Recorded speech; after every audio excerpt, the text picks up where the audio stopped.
Hope is a virtue as crucial as it is unknown. It can be compared to a cord formed by two intertwined threads, much like the virtue of piety, which is a secure trust in our Father God, and the virtue of prudence, which is discernment. First and foremost, there is security. God's gifts and calling are irrevocable, as written by St. Paul. God fulfills his promises and carries forth his works. He promised the elderly Abraham, married to the barren Sarah, a numerous offspring from which the Messiah would come. Shortly afterward, Isaac was born. But you see, God asked for Isaac as a sacrifice. Abraham, without understanding or seeking consolation, hoped against all hope and journeyed with Isaac to Mount Moriah. As you can see, he was rewarded and God's promise was fulfilled. Beyond imagination, he sent his son, whom he allowed to die as a sacrifice on Mount Moriah. This work is not a human endeavor but a great supernatural undertaking that began or was fulfilled in it. How much is needed for it to be rightfully called God's work, without boast? Saint Josemaria expressed. Therefore, have a deep conviction that heaven is committed to its realization. Hope is security and peace, as Charles said. The virtue that most impresses God in humans is hope. Faith and charity endure through the ages, but my little hope is the one that lies down every night and rises every morning, sleeping truly peacefully. Secondly, there is discernment. However, hope has nothing to do with passive quietism like everything will be fine. Optimism about the success of specific matters at hand here and now is fundamentally different from the theological virtue of hope. It concerns contingent realities and needs reasoned thought to avoid degenerating into ideology. In the 6th century before Christ, Nebuchadnezzar led his army against Jerusalem. All prophets predicted God's people would be victorious, except Jeremiah. He urged the king to seek peace before fighting against a militarily superior power. After the conquest of Jerusalem and the deportation to Babylon, only Jeremiah, the prophet of pessimism, kept the flame of hope alive, saying they would return to Jerusalem in 70 years because they were the chosen people. Hope gazes at the future while discerning the present. It is the little sister leading faith and charity hand in hand. In trials, it recognizes God purifying his works. Instead of rebelling, it deciphers his message. In this regard, I strongly recommend reading the book Wisdom of a Poor by Hello and Leclerc, both for its style and content. Passivity and activism are ideologies. They seem opposite but share a human perspective. They differ only in that the activist relies more on their strength and the pessimist less. When faced with trials, both become confused and might even lack charity. Lack of unity in the church leads to sterility and death. CSS distinguishes 3 types of employees: the servant who merely fulfills tasks, the supplicant who eagerly devotes themselves to work, and the child who considers the work their own while resting in their Father. God desires children. San Buenaventura compares the security and discernment of hope to a bird's flight, looking up to God while using all its strength to move its wings. To hope is to fly. What does the Lord expect from the work at this moment? Perhaps in Pope Francis's disposition, one can recognize a call to become more charismatic and simpler. Firstly, more charismatic. Luigino Bruni, an economics professor, discusses how charismatic organizations, religious or otherwise, start with creative flourishing under the founder's guidance but can later turn into ideologies.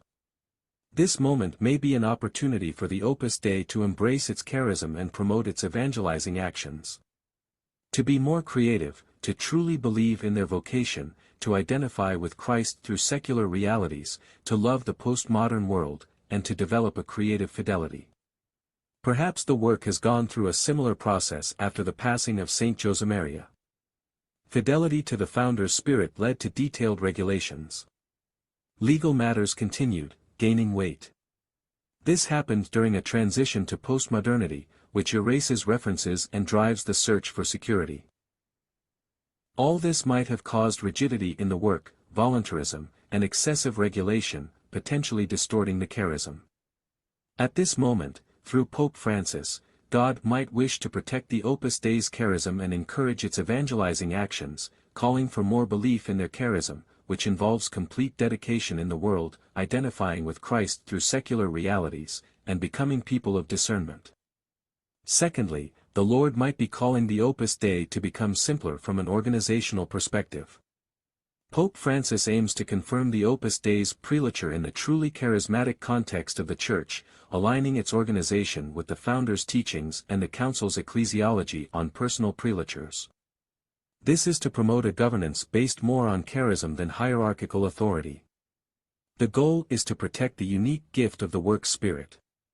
As Saint Josemaria said, what we desire is simply this, to harmonize the charism, the specific vocation we have received from God, with the norm, with a suitable legal statute that we can legitimately use with interior and exterior security before God, the Church, and humanity.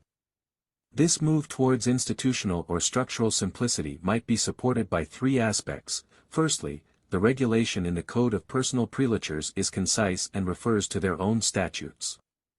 Secondly, the Opus Dei's adaptation of its statutes to new norms. The approval of these new statutes depends on whether recent legal reforms will have practical consequences for the members. Secondly, even if, in fact, nothing were to change, it is necessary to clarify the scope of assimilating prelatures to clerical associations. Assimilating is not the same as identifying, it's a legal technique that avoids repetition and facilitates the interpretation of new forms. It could be understood that, according to the purpose of prelatures, they could consist of priests and lay people, in which case Opus Dei could fit into this new, simpler version of personal prelatures. However, an interpretation that identifies prelatures with clerical associations would be incompatible with the secular charism of the work. Its purpose is to promote the sanctification of its lay members, who represent 98%. Only a few are ordained and incarnated for the service of others. Thus, it would be forced to relegate the secular character of the work to the background, and the predominant task carried out by clergy would become primary.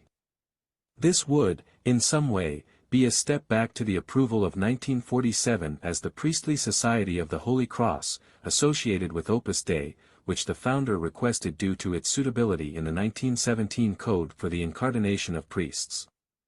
And thirdly, while unlikely, if prelature and clerical association were identified instead of assimilated, the work would cease to be a prelature. In that hypothetical case, the Opus Dei might need to reconsider its legal path to find a suitable solution. The Pope might initiate a reform of the Code of Canon Law to create a legal structure appropriate to Opus Dei's charism, simple yet fitting. This structure should possess the following characteristics: it must have a vocational content, not only for carrying out certain associative activities; it should be secular, not religious or primarily clerical; it should be primarily composed of lay people; it should have the capacity to integrate priests in service to these lay people; and finally, it should be universally applicable under the authority of a prelate. To conclude with a relevant reference, I'd like to mention Professor Imans, who headed the Canon Law School in Munich and recently passed away. Early in his career, he was a strong critic of personal prelatures, but in later years, he nuanced his stance. From a charismatic perspective, in line with Pope Francis, he believed that charism substantially contributes to the historical form of the gospel, demanding a welcoming requirement specifically from the church hierarchy, even if it involves a transfer. I don't want to end this series without expressing my gratitude to those who have read this far. Your effort is appreciated. As passionate as this topic might be, it remains challenging. I'd also like to apologize to legal specialists for any legal inaccuracies that might have been made throughout this series. And to everyone else, as this series contains personal opinions that you might not share or assertions that need nuance or correction. I'll conclude with a small anecdote. This series, by coincidence, ends today, August 23, 2023. Well, 41 years ago, on this very day, Don Alvaro was present as the prelate at the Opus Dei headquarters in a place called Cava Bianca in Rome, waiting for the announcement from Pope John Paul II that the work would be established as a personal prelature. After dinner, he usually had a chat with those who lived with him.